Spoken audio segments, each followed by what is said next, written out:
Baik, Assalamualaikum warahmatullahi wabarakatuh. Perkenalkan, nama saya Melson Pandi dari kelas PWKA.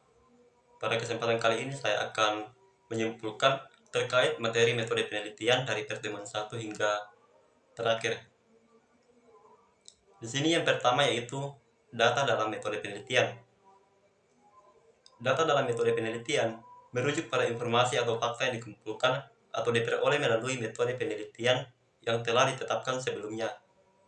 Data dapat diperoleh dari berbagai sumber seperti wawancara, kuesioner, pengamatan, dokumentasi, dan eksperimen.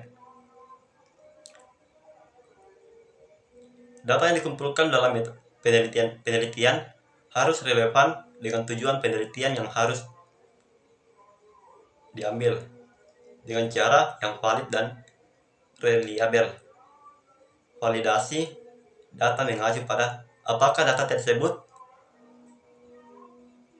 mengukur atau merepresentasikan konsep yang ingin diukur.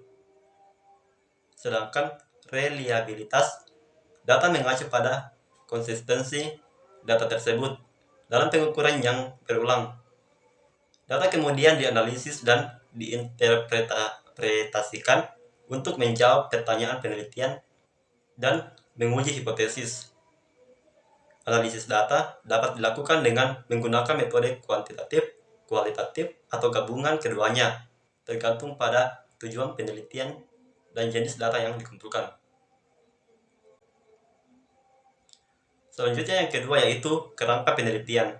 Kerangka penelitian dalam metode penelitian adalah sebuah struktur yang digunakan untuk memandu penelitian secara sistematis. Kerangka penelitian ini meliputi beberapa elemen penting yang harus dipertimbangkan saat merancang dan melakukan sebuah penelitian, seperti tujuan penelitian, pertanyaan penelitian, hipotesis, variabel, sampel, dan metode analisis data. Berikut adalah beberapa komponen penting yang terdapat dalam kerangka penelitian dalam metode penelitian. Yang pertama, judul penelitian, tujuan penelitian, pertanyaan penelitian, hipotesis, variabel, sampel, metode penelitian, dan metode analisis data. Dalam mempertimbangkan semua elemen di atas, kerangka penelitian dapat membantu peneliti dalam merancang dan melakukan penelitian secara sistematis dan terstruktur. Kemudian yang ketiga yaitu objektivitas, hipotesis, dan kesimpulan. Objektivitas dalam metode penelitian mengacu pada upaya untuk meminimalkan bias atau sudut pandang yang terlalu subjektif dalam penelitian.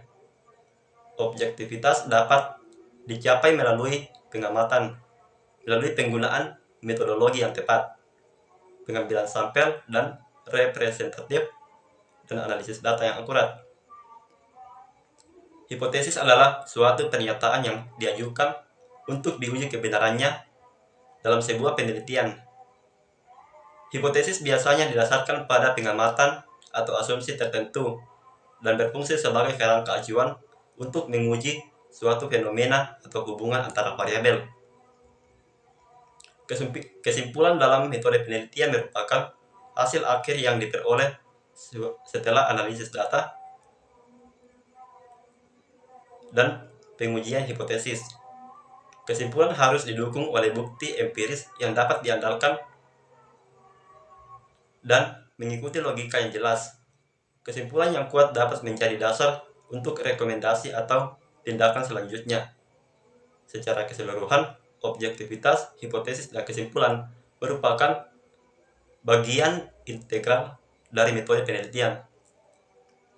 Objektivitas memastikan bahwa penelitian tidak terlalu dipengaruhi oleh sudut pandang peneliti. Hipotesis memberikan kerangka acuan untuk pengujian, dan kesimpulan menyimpulkan hasil penelitian yang telah dilakukan. Selanjutnya, yang keempat, riset longitudinal dan projection studies. Yang pertama, riset longitudinal dilakukan dengan memantau suatu kelompok orang atau objek penelitian selama jangka waktu yang lama. Tujuan utama dari penelitian ini merupakan untuk mengamati perubahan yang terjadi pada orang atau objek penelitian dari waktu ke waktu. Riset longitudinal sering digunakan dalam bidang psikologi, kesehatan, dan sosial. Yang kedua, projection studies dilakukan dengan mengambil sampel orang atau objek penelitian pada suatu waktu tertentu, lalu mengamati dan menganalisis karakteristik atau perilaku mereka. Tujuan penelitian ini adalah untuk mengetahui faktor-faktor yang mempengaruhi karakteristik atau perilaku yang diamati pada saat itu.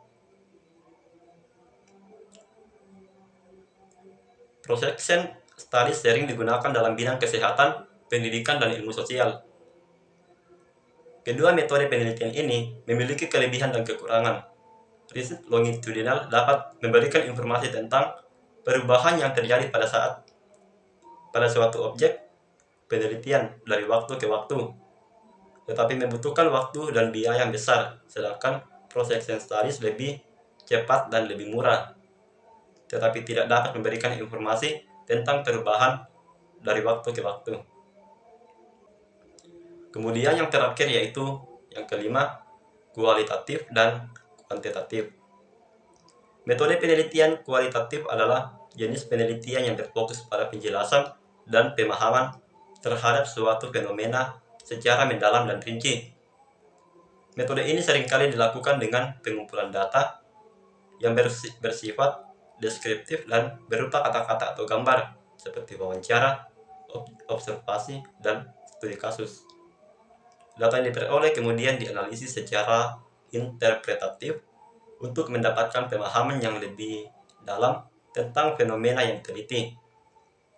Metode penelitian kualitatif sering digunakan dalam ilmu sosial, humaniora, dan bidang-bidang yang berkaitan dengan studi manusia dan budaya.